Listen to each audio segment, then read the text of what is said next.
एक बार एक युवक जीवन से बहुत ही परेशान था। मेहनत करने के बाद भी उसे सफलता नहीं मिल रही थी। परिवार के ताने, दोस्तों की बातें और बार बार की असफलता ने उसे अंदर से तोड़ दिया था।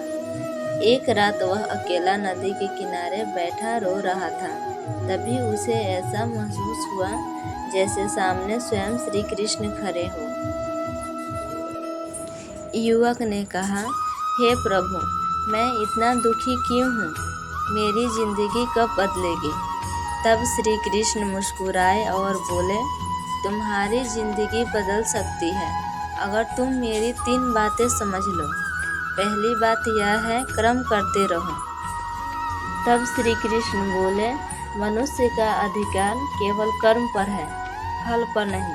अगर तुम मेहनत छोड़ दोगे तो भाग्य भी तुम्हारा साथ छोड़ देगा। श्री कृष्ण की बातें सुनकर युवक समझ गया कि वह परिणाम के डर से कमजोर हो गया था। दूसरी बात, बुरे समय में धैर्य रखो। श्री कृष्ण ने कहा, जैसे रात के बाद सुबह आती है, वैसे ही दुख के बाद सुख भी आता है। समय कभी एक जैसा नहीं रहता। युवक की आंखों में उम्मीद लौटने लगी।